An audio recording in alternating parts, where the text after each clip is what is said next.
అవునమ్మా, అందుకే భయపడుతున్నాం. భయపడేవాళ్ళు హక్కుల్ని సాధించలేరు. వాళ్ళు అంగబలం అర్ధబలం ఉన్నోళ్ళమ్మా. మీ కడుపు మంట వాటికంటే శక్తి గలదే. మా పత్రికతో మీ తరఫు నేను పోరాడతాను. మీకు జరుగుతున్న అన్యాయాలు, వాటి వెనుకున్న నాయకుల పేర్లు పేపర్కెక్కిస్తాను. వాళ్ళ అధికారపు నిష దించుతాను. నీ డప్పు సౌండ్ కు ఆల్ ఇండియా అదుర్స్, ఆల్ ఇండియా ఓణుక్స్.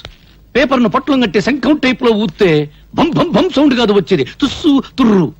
పత్రికలనగా పొట్లములు కట్టుకున్నటకు కిలో 5 రూపాయల చొప్పున అమ్ముకున్నటకు పరికవచ్చును. వాటిని అడ్డం పెట్టుకుని చైతన్యం తెచ్చే రోజులు పోయాయి. ఒకప్పుడు ఫిరంగులు, కానీ ఇప్పుడు ఫ్రీగా రంగులు మారుస్తూ హెడ్లైన్ నాయకులు హెడ్డింగులు పెట్టి భజన చేస్తున్నారు. నీవి పిచ్చి ఆలోచనలో. పత్రికల శక్తి నీకు తెలీదు. ప్రజా ఉద్యమాలకి ఊపిరిపోసేది పత్రిక. ప్రభుత్వాల్ని కూల్చాలన్నా, సింహాసనం ఎక్కించాలన్నా ఆ శక్తి ఈనాడు ఒక్క పేపర్కే ఉంది.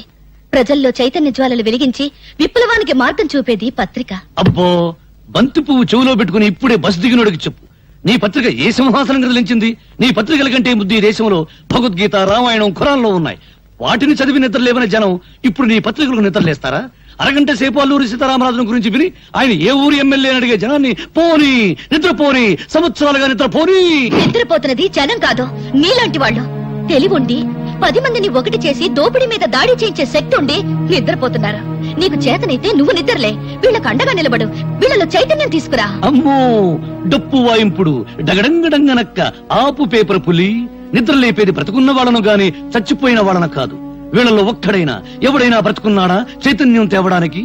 ఎన్నికల వాగ్దానాలు విని ముద్రేసి మందేసి పడిపోతారు. ఇప్పుడు ఆ మందు మన ఆంధ్రాలో లేదనుకో, వెళ్లేది ఏ పార్టీ మీటింగ్ కో వారికే తెలియదు. 10 రూపాయలు కిరాయి ఇస్తే చాలు లారీలు ఎక్కుతారు, పులిహోర పొట్టాలు చేతికిస్తే జై కొడతారు. బట్టతల మీద జుట్టు రప్పించగలం, తీవ్రవాదులకు బౌద్ధ మతం చెప్పగలం, నాస్తికుల చేత హరేరాం భజన చేయించగలం. అంతేగాని జీవితంలో వీళ్ళను బాగు చేయలేం, చచ్చినా బాగు చేయలేం. ఎవరో వస్తారని, ఏదో చేస్తారని ఎదురు చూసి మోసపోకుమా, నిజం తెలిసి నిద్రపోకుమా. అడగడంగడంగనక్క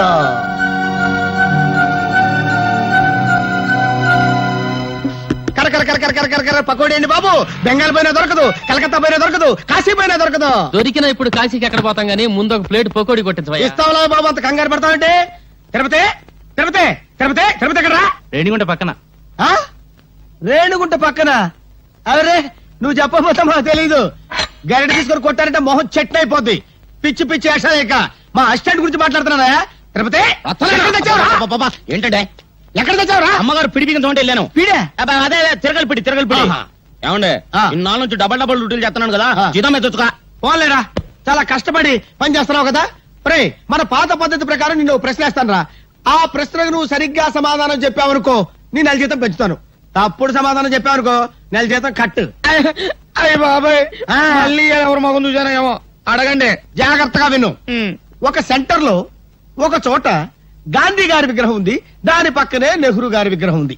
ఒక కాకొచ్చి నెహ్రూ గారి తల మీదనే వాలింది, గాంధీ గారి తల మీద వాళ్ళ. ఎందువల్ల? అర్థమైంది. ఏంట్రా? ఏముందండి, గాంధీ గారి నెత్తి మీద జుట్టు ఉండదు, వాళ్తే కాలు దారి పడిపోతానని భయపడి టోపీ ఉన్న నెహ్రూ గారి నెత్తి మీద వాలింది. అక్కడే కళాయిలో కాలేశావు. ఇది మీరు చెప్పండి చూద్దాం. గాంధీ గారి చేతిలో కర్ర ఉంది కాబట్టి నీ నెల జీతం కట్టు. చూసుకో, పని చూసుకో. గురుగారు నెల జీతం ఎట్టకు పోయింది, కనీసం అప్పని ఇప్పిస్తాను, ఇంటికి పంపించుకోవాలి. అప్ప?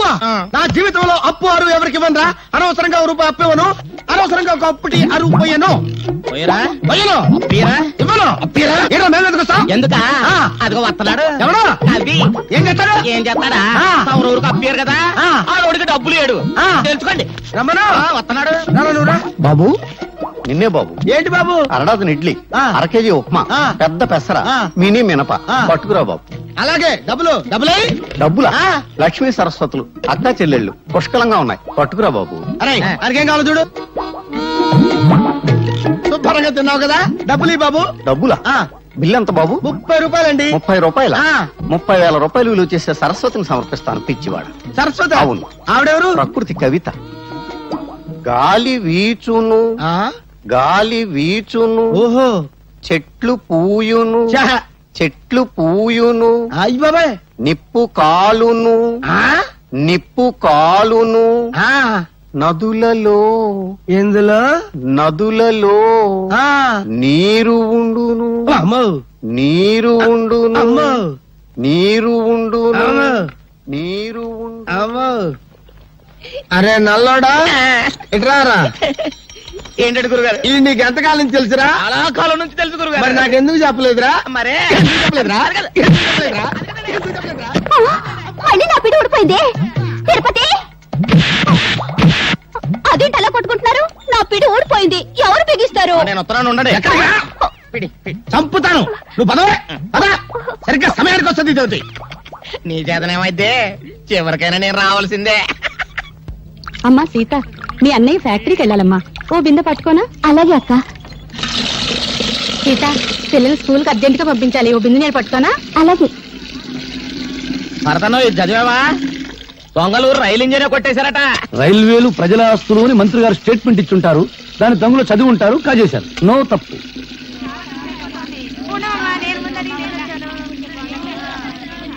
సలాం భాయ్. ఆదాబర్స్ ఆదాబర్స్. నమస్తే. ఏం సీత, బొమ్మల బిజినెస్ ఎలా ఉంది? బాగానే ఉంది. మీరు పట్టుకోండి.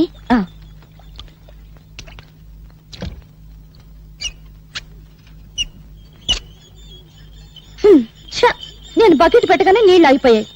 సిటీలో నీళ్ల సమస్య మీద పేపర్లో రాస్తాను. తారాయి వద్దని మీ ఆడలు గొడవ చేస్తారా? మేము నీళ్లు లేకుండా చేశాం. లంగాలు కాదు, రిబ్బన్లు ఉతుక్కోవడానికి కూడా లేకుండా చేస్తాం. అమ్మా అమ్మా, ఆకలిస్తుంది, అన్నం పెట్టవా? మనిషి నిద్రలేచి పళ్ళు తోమగానే కూడో కూడు కూడు అని అరుస్తాడు గాని పేపరో పేపర్ పేపర్ అంటాడా? కూడు తిన్నాక పనో పని పని అని అరుస్తాడు గాని పేపరో పేపర్ పేపర్ అని అంటాడా? చీకటి పడ్డాక పెళ్ళామో పెళ్ళాం పెళ్ళాం అని అరుస్తాడు. పిల్లలు పుట్టాక దరిద్రమో దరిద్రం దరిద్రం అంటాడు గాని పేపరో పేపర్ పేపర్ అన్నాడు కదా. ఏ మంచి మనిషి, నువ్వు చెప్పే మాటలు జనానికి చెప్పొచ్చుగా. ఇంకా నయం, కుక్కకు సంగీతం, పందికు పరిశుభ్రత, గాడిదకు డాన్స్ నేర్పడం లేదు. నోరు దురదగా ఉంటే గోక్కోవడానికి కుదరదని ఓగుతా అంతే. భరత్, నీవి మాటలు కావు, తుపాకీ తూటాలు. ఆ మాటల్లోని భావాల్లో అగ్నికణాలుంటాయి. నువ్వు పలికే ప్రతి మాట ప్రజలకు చెప్తే ఇక పత్రికల అవసరమే ఉంటుంది ప్రజా చైతన్యానికి. అమ్మో, నీ డప్పు ఇప్పుడు ఆపు తల్లి.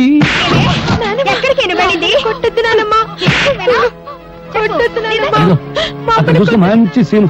టీవీలో మహాభారతం చూడ వాళ్ళ కేకేసి పిలిచి చూపించు. నువ్వెక్కడ దాపిచ్చావు?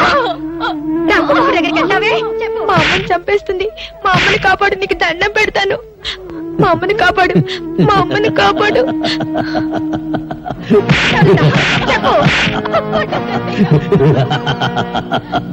చూడు, ఈ రోజు నాకు దండం పెట్టావు, వెళతాను, కాపాడతాను.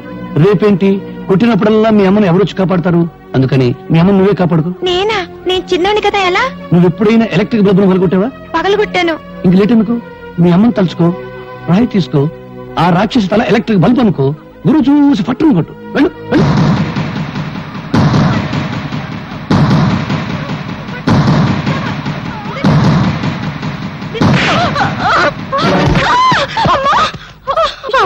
అమ్మో, నా తల పగిలిపోయింది. దేవుడా, నన్ను కొట్టిస్తావుటే, నన్ను కొట్టిస్తావుటే. నీ చేతులు పడిపోదు. నీకెంత ధైర్యం వచ్చిందే? భరత్, చెప్పడం కన్నా రాయడం కన్నా చేయించడమే ఈ దేశానికి కావాలి. ప్రపంచానికి పనికొచ్చే నీ తెలివిని ఎందుకు ఇలా మంచం మీద టీ కొట్టు దగ్గర వేస్ట్ చేస్తావు? ప్రతి విషయాన్ని చూస్తూ నవ్వుతూ తేలిగ్గా తీసిపారేస్తావు. నువ్వు నిద్రలే. నిద్రపోతున్న సొసైటీని నిద్రలేపు. అమ్మో, నిద్రలేపు నిద్రలేపు అని డప్పు వాయించుకు భారతనారి. నన్ను వదిలి బ్రెడ్ బెడ్ తప్ప నాకేమీ తెలియదు. నేను దండం పెడతాను. గాంధీ బోస్ లెవెల్కు వెళ్ళాలని నాకు లేదు. తొందరపడే ఎవరికి వెళ్ళినా నా శిలా విగ్రహాలు పెడతారు. కాకులేసే రెట్టు దురుచుకుంటూ బ్రతకాలి. నీ కాళ్ళ దండం పెడతాను. నన్ను వదిలి. నీకేమైనా పిచ్చి పట్టిందా? ఇదెక్కడ డప్పురా బాబు, సొసైటీ నన్ను బాగు చేయమంటుంది. చీపురు పెనాయిలో పెట్టి కడగడానికి అదేమైనా కక్కస్ దొడ్డే సర్కస్ కంపెనీ గాని. ప్రశాంతంగా బ్రెడ్ తిని టీ దాని. డాడీ, డాడీ, ఏంటి హాల్లో పడుకుని పాడి కళ్ళు కంటున్నావా? కళ కళేనమ్మా. తాజ్మహల్ లేదు, తాజ్మహల్ ఉన్నట్టుండి కూలిపోయింట. మళ్ళీ కట్టడానికి 320 కోట్ల కాంట్రాక్ట్ నాకు వచ్చేస్తామ్మా. కాంట్రాక్ట్ పేపర్ మీద సంతకం పెడుతున్నాను, నువ్వు మధ్యలో లేపేశావమ్మా. నీకెప్పుడు కాంట్రాక్ట్ లో గొడవే కానీ కన్న కూతురు గొడవ అక్కర్లేదా? అర్థమైంది. నా చిట్టి తల్లికి పాకెట్ మనీ కావాలి, అంతే కదా. అవతల బ్రిడ్జీలు కూలిపోతూ ఉండాలి కానీ మీ డాడీ 2 చేతులతో సంపాదిస్తాడు, నువ్వు 2 చేతులతో ఖర్చు పెట్టు. ఇక బీరా తాళం చెవులు తీసుకెళ్లి నీ ఇష్టం వచ్చిన డబ్బు ఖర్చు పెట్టు. So sweet dad. Hello hello ఎవరు? నేనయ్యా మంత్రి సంతోషాన్ని. సంతోషమా? ఫోన్ లో ఏడు పినిపిస్తుందంటయ్యా. ఏడుపా వినిపించిందా? మున్సిపాలిటీ అంతా కంగారు, జిల్లా పరిషత్ అంతా దడ, నియోజకవర్గం అంతా ఏడుపు, ఇండియా అంతా చెమట. అంతే, శ్రీలంక అంత మెదడు కూడా లేనివాడికి అంతే. ఇక రాజకీయాల్లో టోపీ పెట్టుకోవడానికి బుర్ర ఉంటే చాలయ్యా, కామెడీల తర్వాత. కానీ ఇవాళ పేపర్ చూసావా? మన హోటల్ పక్కన ఉన్న గొడిసెలు మన బతుకులు పేపర్లోకి ఎక్కినాయి. నీ ఫోటో నా ఫోటో మన ఆవులయ్య ఫోటో పెంట పేజీలో ఏసి ఏకి కుమ్మి కొలబొడిచారు. ఆ? ఎవరా మ్యాటర్ రాసింది? ఎవరా? ఆ పేపర్ పిల్ల స్వాతి. పేపర్ చూసి పెద్ద మంత్రి ఫోన్ చేసి తిట్టిన తిట్లకే నా పంచి చినిగిపోయింది అనుకో. ఇదిగో ఈ విషయం గబ్బు పట్టక ముందలే ఆ గుడిసెలు ఖాళీ చేయించకపోతే మనం గబ్బు పట్టిపోతాం. అబ్బా, రోడ్డుకి ఫైటింగ్ చేయడానికి మనకు స్టేటస్ లెవెల్ ఏడిచింది కదా. అవన్నీ ఆలోచించేనయ్యా నీకు ఫోన్ చేస్తుందే. అపోజిషన్ లీడర్ ఆవులయ్యకి మంచి ఫ్రెండు, మనల్ని ఆదుకునే దమ్మున్నోడు ఆ ఖాళీగాడు ఒక్కడే.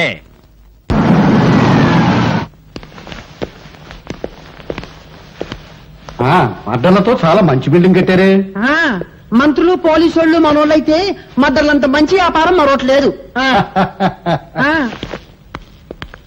చూసారా కాళీబాబా మగతనం సైజుల వారీగా ఎలా పెరిగిపోయిందో? ప్యాంటు పొడుగును బట్టి మగాడు కాదు, చేసే పని బట్టి మగాడు అన్నారు.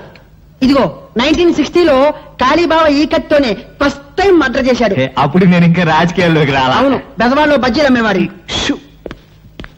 ఇదిగో 1965లో ఈ గొడ్డలతోనే కాళీబాబా నలుగురిని. ఆ పోలీస్ డ్రెస్ ఏంటి? అదే, అదో flash back.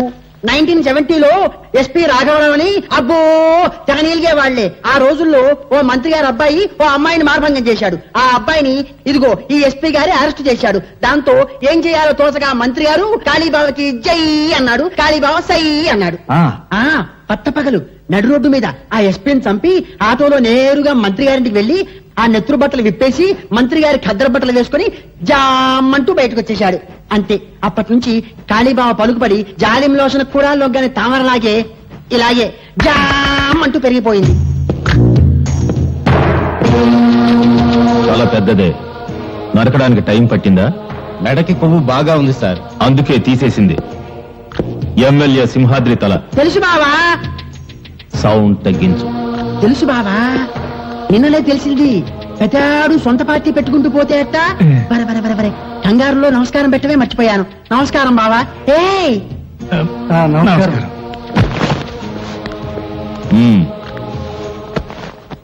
Position party leader opposition party leader ఏదో బ్యాడ్ పొజిషన్ లో ఉన్నట్టున్నారు. అరే ఎలా చెప్పారు? బ్యాడ్ స్మెల్ వచ్చిందా? చూసారా కాళీబాబా ఎంత బాగా వాసన పీల్చారో? వాసన పీల్చేది కుక్క. ఓవర్ డైలాగ్ వద్దు, చెప్పండి.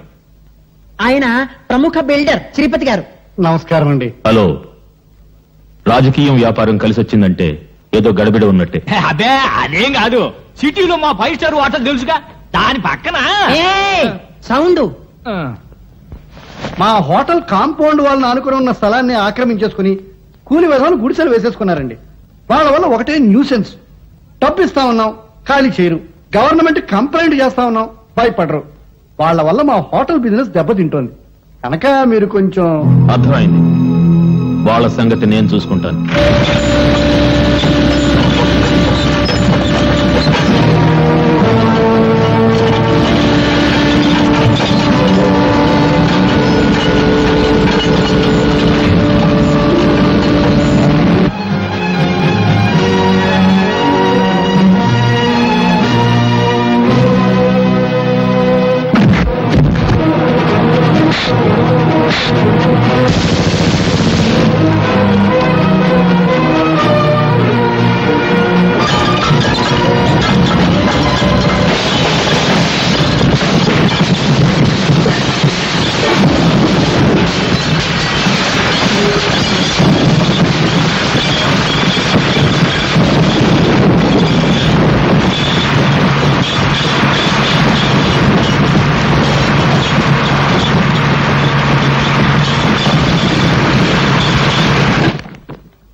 నమస్తే. నమస్తే. నమస్తే. నమస్కారం మేడం. చేతులు బ్యాలెన్స్ పెట్టారన్నమాట. పాపం అన్యాయం నిద్ర లేపాలని ఏదో రాశావు. పెన్నుంది కదా, కానీ నిద్ర లేచింది ఎవరు? అన్యాయం చేసేవాళ్ళు. ఓహో, మున్సిపాలిటీ వారి ఆసుపత్రి, చెక్క బల్ల, అది పడకుండా ఇటుక రాళ్లు. దోమలు ఇదిగో ఇక్కడికి వచ్చిన వాళ్ళందరూ ఇలా కొట్టారనుకో మ్యూజిక్ తాళజ్ఞానం ఇళయరాజా బప్పీల లెవెల్కి వెళ్ళిపోవచ్చు. ఇదిగో ఇక్కడ జరిగే అన్యాయాలు అక్రమాలు ఆవేశం కొద్దీ మళ్ళీ పేపర్కి ఎక్కించావనుకో అంతే. విరోచనాలు మంది కడుపులో పోస్తారు, కలరా వచ్చిన పొట్ట ఆపరేషన్ చేస్తారు, మూత్రపిండాలు కాజేస్తారు. ఇవన్నీ మానేసి అప్పుడాలు ఆవకాయ పెట్టడం వచ్చా? వస్తే బిజినెస్ ఓపెన్ చేయి, బ్రహ్మాండంగా వెలిగిపోతుంది. నువ్వు ఇక్కడికి వచ్చింది నేను ఎలా ఉన్నానో చూడ్డానికా ఎగతాళి చేయడానికా? ఆ పెన్ను గన్ను కాదు అని చెప్పడానికి వచ్చాను. ఆ 5 స్టార్ హోటల్ పక్కన మురికిపేట నీ కృషి వల్ల క్లీన్ గా ఉంది. ఓ అరడజన కుక్కలు 10-11 పందులు ఫ్యామిలీస్ పెట్టాయి. మంచి ప్లేస్ చూపించినందుకు అవి నీకు థ్యాంక్స్ చెప్పన్నాయి. నువ్వేం మాట్లాడుతున్నావో నీకు తెలుసా? నీకు తెలిస్తే చాలు. అరే అదేంట నిలబడ్డావు, రా కూర్చో, అసలు విషయం చెప్పు. యాక్చువల్లీ ది ప్రాబ్లమ్ ఈజ్ చెప్పు. తెలుగులో మాట్లాడు. అసలు విషయం ఏమిటంటే వీళ్ళెవరు ఊటికి వెళ్ళింది, వీడు అక్కడికి వెళ్ళాలి. వయసు వచ్చిన బాడీలు కదా, అందుకని. అర్థమైంది, మీరు వచ్చింది అద్దె కోసం అంతేగా? అద్దె పదవులు పోయిన మంత్రులే కొంపలకు లక్షల్లో అద్దెలు బాకీలు ఉన్నారు. పాపం నువ్వెంత తీసుకోండి పళ్ళు తీసుకోండి. డబ్బు కోసం వచ్చి మళ్ళీ ఇవెందుకు? నువ్వేమో 3 సంవత్సరాలు అద్దె బాకీ. ఈ హాస్పిటల్లో పెట్టే తిండి తిని నువ్వు తొందరగా పైకి పోతావు మాకు భయంకరమైన నమ్మకం. అందుకని ఆ పళ్ళు తిని మా బాకీ మాకు ఇచ్చేస్తే మేము తొందరగా వెళ్ళిపోతాం. అయ్యో, నేను ఈ స్థితిలో ఉంటే పోతానని అనుమానం, అద్దె పోతుందని భయమా? Get out! Get out from here! India పరిస్థితి అసలే బాగోలేదు. ఏ కాయలో ఏ బాంబు ఉందో తెలియదు. వెళ్ళండి. ఈ పేపర్ పులికి ప్రేమ తెలియదు, పెళ్లి తెలియదు. పువ్వులకు బదులు పళ్ళు విసురుతుంది. అన్నయ్య పాప మమత ఊటీలో నా కోసం. స్పీడ్ వద్దు. భక్తి పెంచడానికి భారతదేశంలో గుళ్ళెన్నున్నాయో, డబ్బు సంపాదించడానికి బేవరస రూట్లెన్నున్నాయి అది చెప్తాను. 1 10 10కి 100 100కి 1000 చక్రం తిరుగుతుంది బాబు. ఆగిపోతుంది బాబు, ఆగిపోతుంది. సగం ఇండియా ఇక్కడే ఉంటే రాంగ్ అడ్రస్ అంటే ఏంటి? అలా పని వాడుతుంది డబ్బులు. అమ్మో, అయ్యో 8 బాబు. అరే 11 మీద ఆగిపోతుంది. అరే 12 మీద బాబు. అయ్యో 16 మీద ఆగిపోతుంది బాబు. బ్యాడ్ లక్ బాబు, నెక్స్ట్ టైం బెటర్ లక్ బాబు. కమన్ బాబు, డబ్బులు బాబు, డబ్బులు ఉన్నాయి. అరే నెక్స్ట్ టైం పే చేయ బాబు. నెక్స్ట్ టైం ఏంట్రా గుడ్డి నా కొండే, అర్ధరాత్రికి గుడ్డు గుడ్డటం ఏంట్రా? సింగిల్ కన్తో జనాన్ని మోసం చేస్తున్నావా? నాదే సింగిల్ కన్ను కాదు, డబుల్ కన్ను. కావాలంటే చూసుకో. నీ డబుల్ కన్లో ట్రబుల్ ఏదో ఉందిరా. ఒకటి కోటప్పకుండా చూస్తుంటే ఇంకొకటి మంగళగిరి గాలిగోపురం చూస్తుంది. నా కన్ను నా ఇష్టం. అడగడానికి నువ్వెవరు? హలో, ఆయనెవరా? ఆయన ఈ సిటీలోనే పెద్ద కంటి డాక్టర్, పేరు డాక్టర్ గుడ్డిమాలోకం. మీరు డాక్టర్ గుడ్డిమాలోకం గారా? సారీ సార్ నిజంగా నా 2 కళ్ళలో ట్రబుల్ ఏమన్నా ఉందా? నా కళ్ళల్లోకి నీ కళ్ళు పెట్టి సూటిగా చూస్తున్నా. నేను చెప్పినట్టు నువ్వు చేస్తున్నా. కరెక్ట్ గా 4వ నెంబర్ మీద గోలీ ఆగేటట్టు చక్రాన్ని తిప్పుతున్నావు. ప్రసాద్, ఈ 500 4వ నెంబర్ మీద కట్టు, చక్రాన్ని తిప్పు. 4 మీద 500.